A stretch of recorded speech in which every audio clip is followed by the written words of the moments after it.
Tipos de variables. En esta ocasión vamos a conocer la clasificación de las variables. Pero primero vamos a ver qué es una variable. Vamos a decir que una variable es una característica de un conjunto de individuos. Estos individuos pueden ser personas, animales, empresas, cosas u objetos. Veamos algunos ejemplos.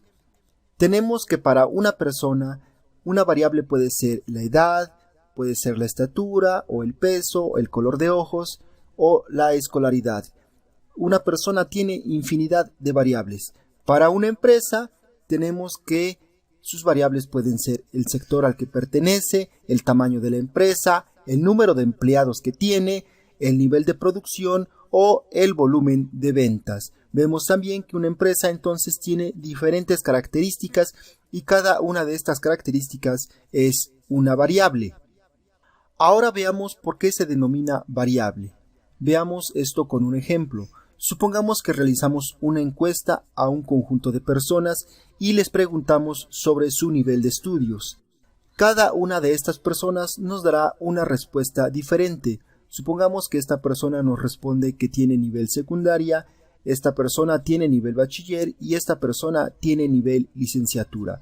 Como vemos, el nivel de estudios varía o cambia de persona en persona. Es por eso que se denomina variable, aunque se puede dar el caso de que una, dos o más personas puedan coincidir en el nivel de estudios que tengan, pero en general, cuando se encuestan a muchas personas, lo más seguro es que haya una variación en el nivel de estudios. Ahora veamos cuántos tipos de variables hay. Para propósitos de este curso vamos a distinguir dos tipos de variables. Tenemos las variables cuantitativas y tenemos a las variables cualitativas. Las variables cuantitativas son aquellas que asignan un valor numérico y que mide alguna característica del individuo. Las variables cualitativas son aquellas que agrupan a los individuos en categorías. Veamos algunos ejemplos. Para las variables cuantitativas tenemos la edad, la estatura, el salario, el número de hijos, las unidades producidas y el volumen de ventas. Observemos que cada una de estas variables se miden en cantidades, es decir, en números. Como ejemplo de variables cualitativas tenemos el sexo, la raza, el color de ojos, la escolaridad, la calidad en el servicio y el sector al que pertenece una empresa. Como habíamos dicho previamente, una variable cualitativa clasifica a los individuos en categorías. Si tomamos el ejemplo de la variable sexo, vemos que el sexo clasifica a los individuos en dos categorías. Por un lado tenemos femenino y por el otro lado tenemos masculino. Lo mismo podemos decir con respecto al sector al que pertenece una empresa. Esto se puede clasificar, por ejemplo, en sector primario, sector secundario y sector terciario. Es decir, cada una de las empresas pertenecerá a uno de estos sectores. A su vez, las variables cuantitativas se clasifican en dos tipos. Tenemos las variables continuas y tenemos las variables discretas. En su momento definiremos cada uno de estos dos tipos de variables. Por el lado de las variables cualitativas tenemos a las variables nominales y tenemos a las variables ordinales. Veamos un poco más sobre la clasificación de las variables cualitativas. Como ya hemos dicho, las variables cualitativas se clasifican en dos tipos, variables nominales y variables ordinales. Ahora veamos algunos ejemplos. En el caso de las variables nominales tenemos a la variable sexo y tenemos a la variable color de ojos. Para el caso de las variables ordinales tenemos escolaridad y tenemos calidad en el servicio. ¿Cuál es la diferencia entre las variables nominales y ordinales?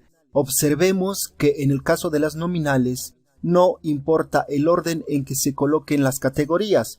Por ejemplo, aquí hemos puesto en primer lugar femenino y en segundo lugar masculino, pero también pudimos haber puesto en primer lugar masculino y en segundo lugar femenino. Es decir, que si alteramos el orden en que se colocan las categorías, esto no modifica a la variable.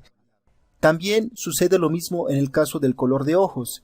el orden en que aparezcan los colores es irrelevante para la variable. En el caso de las variables ordinales sí que es importante poner un orden a las categorías. En el caso de la variable escolaridad estamos poniendo en primer lugar el nivel más bajo y en el último lugar el nivel más alto, de tal manera que a medida que vamos subiendo de nivel, también vamos subiendo de nivel de estudios. En este caso, tenemos en primer lugar primaria, en segundo lugar secundaria, en tercer lugar medio superior, en cuarto superior y en quinto nivel posgrados. Vemos que en este caso sí es importante el orden en que aparecen las categorías. Ustedes pueden observar que si alteramos el orden en que aparecen las categorías de escolaridad, pues pierde sentido la variable. También ocurre lo mismo en el caso de calidad en el servicio. En este caso tenemos en primer lugar excelente, en segundo bueno, en tercero regular y en cuarto malo. Aquí podemos observar que a medida que pasamos de nivel, la calidad en el servicio va disminuyendo. En tal sentido, es importante que mantengamos el orden en que aparecen cada una de estas categorías. Es por eso que debemos diferenciar entre variables ordinales y variables nominales. Es importante que mantengamos esta diferencia, ya que el tratamiento que hagamos con cada uno de estos tipos de variables será distinto. Algo que es importante mencionar es que para las variables cuantitativas vamos a obtener algo que vamos a denominar como resumen numérico. Es decir, que para este tipo de variables vamos a obtener mediciones como la media, la mediana, la moda, la varianza, la desviación estándar, entre otras. En cambio, no podemos obtener un resumen numérico para las variables cualitativas. Para este tipo de variables vamos a utilizar otros instrumentos, como las tablas de contingencia o las tablas de frecuencia bidimensionales.